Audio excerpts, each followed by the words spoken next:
Assalamualaikum warahmatullahi wabarakatuh. Nama saya Siti Aida Asma binti Muhammad Zamri.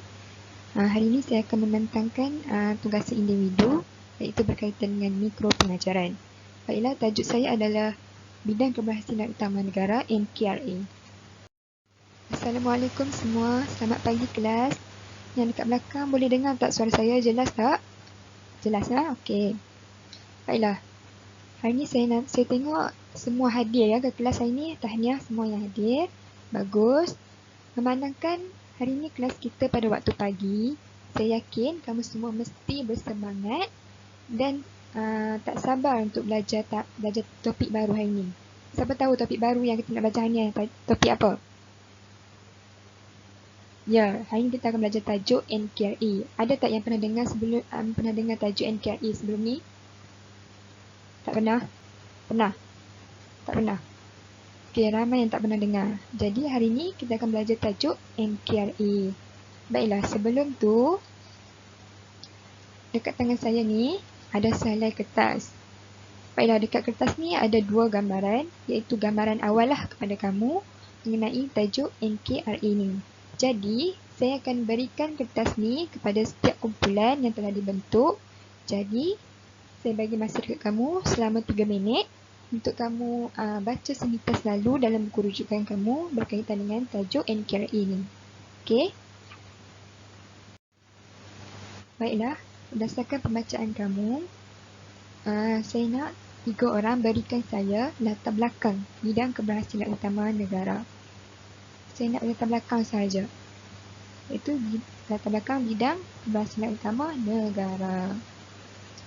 Okey, kamu diperkenalkan oleh Datuk Seri Najib Tun Razak. Betul, tahniah. Okey, kamu yang tepi tingkap tu diperkenalkan pada 11 Julai 2009. Betul, tahniah. Okey, lagi seorang siapa nak jawab? Ya, kamu yang dekat belakang bawah kipas tu. Betul, tahniah. Betul semua jawapan kamu. Baiklah, saya ulang jawapan kamu yang terakhir tu. Setiap NKRA, seorang menteri dilantik sebagai lead minister atau menteri pimpinan bagi menerajui NKRA yang ditetapkan. Betul semua jawapan kawan-kawan kamu. Okey, memandangkan hari ni saya bawa coki-coki. Jadi, siapa yang jawab soalan, siapa yang bagi jawapan akan dapat coki-coki lah. Okey. Tahniah kepada yang menjawab. Baiklah kelas. Hari ni saya nak tambah sikit lah latar belakang mengenai NKRA ni. Yang kawan-kawan bagi tadi tu dah betul. Baiklah, saya nak tambah sikit lagi. Apa sebenarnya NKRA ni? Okeylah. NKRA diperkenalkan oleh Datuk Seri Najib Tun Razak pada 11 Julai 2009. Dan NKRA ini juga merupakan usaha kerajaan Malaysia untuk memenuhi keperluan rakyat selepas PRU 12. Dan yang keempat, lembaga pemandu NKRA akan diketuai oleh seorang pengerusi yang dilantik oleh Perdana Menteri. Ya? Okey, kawan-kawan tanya, apa itu pemandu? Baiklah, lembaga pemandu iaitu unit penyampaian dan pengurusan prestasi. Baiklah, yang terakhir, setiap NKRA seorang menteri dilantik sebagai lead minister atau menteri pimpinan bagi menerajui NKRA yang ditetapkan. Baiklah, dalam bidang keberhasilan utama negara NKRA ini kita akan pelajari beberapa subtopik. Okey. Terdapat 3 subtopik lah. Yang pertama adalah teras NKRA, yang kedua adalah pelaksanaan NKRA dan yang ketiga adalah tujuan pelaksanaan NKRA. Okey, untuk kelas hari ini kita fokuskan kepada teras NKRA. Okey, kamu semua kena tahu teras NKRA ini terdapat 7 teras NKRA. Okey, yang pertama adalah mengurangkan jenayah yang diterajui oleh Kementerian Dalam Negeri.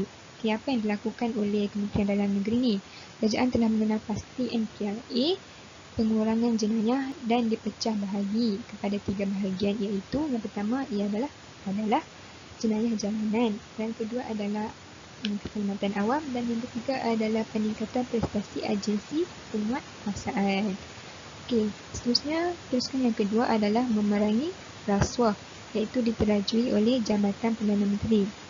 Okey, Dalam teras yang kedua ni, kerajaan amat komited dalam usaha memerangi rasuah dan kerajaan beriltizam mengemaskini polisi, prosedur dan penguatkuasaan yang berkaitan.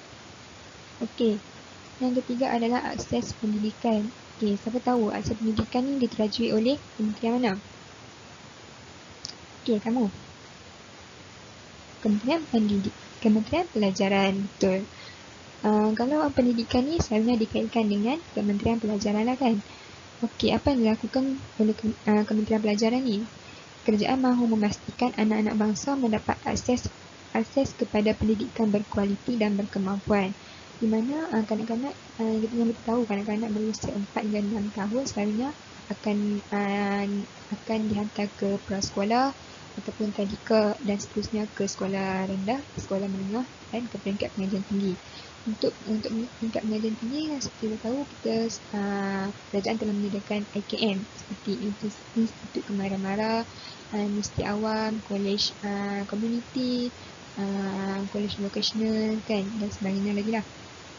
Okey, untuk yang keempat adalah isi rumah berpendapatan rendah, di mana diterajui oleh Kementerian Pembangunan Wanita, Keluarga dan Masyarakat. Okey, untuk teras yang keempat ini, kerajaan bertekad untuk membanteras kemiskinan tegar. Seperti yang kita tahu, terutamanya di kawasan bandar terdapat kemiskinan tegar yang banyak dan wujudnya kawasan-kawasan setinggan. Faktornya adalah mereka yang tinggal di kawasan bandar ini mengalami kos sara hidup yang tinggi dan berpendapatan rendah. Jadi wujudlah kawasan-kawasan setinggan tu kan. Okey, seterusnya yang kelima adalah pengangkutan awam, di mana diterajui oleh Kementerian Pengangkutan. Okey, apa yang dilakukan oleh Kementerian Pengangkutan ni? Okey, kerajaan berhasrat untuk menyediakan rangkaian sistem pengangkutan awam yang komprehensif bagi memenuhi keperluan rakyat. Okey, seperti yang tahu, sebelum ni kita ada perkhidmatan awam yang terhad, seperti contohnya bas lah kan. Okey, sekarang ni kerajaan telah mempelbagaikan kemudahan pengangkutan awam. Sebagai contoh, KTM, ETS, lagi LRT, monorail. Jadi rakyat lebih selesa lah untuk pergi ke destinasi yang ingin mereka tujui. Contohnya macam kalau bas sebelum ni kita tengok jumlah penumpang agak terhad kerana sempit kan, bas kecil je. Jadi kalau untuk KTM atau ETS, kita tengok boleh memuatkan ramai banyak penumpang. Jadi lebih selesa lah untuk rakyat.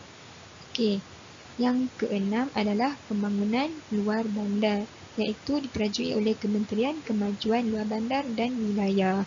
Okey, apa yang dilakukan oleh kementerian ni? Kerajaan komited untuk menyediakan kemudahan bekalan air bersih kepada semua rakyat, dan kerajaan bermatlamat untuk meningkatkan liputan bekalan elektrik ke seluruh negara. Seperti yang kita tahu, terutamanya di kawasan pedalaman, sukar untuk mendapat kemudahan bekalan air bersih lah kan.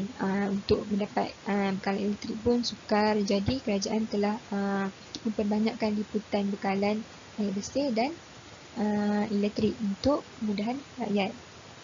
Jadi yang terakhir adalah kenaikan kos sara hidup. Okey, kenaikan kos sara hidup ni seperti yang kita tahu sekarang ni, kos terutamanya di kawasan bandar, kos sara hidup mereka sangatlah tinggi dan ada yang berpendapatan rendah saja. Jadi langkah kerajaan telah menyediakan bantuan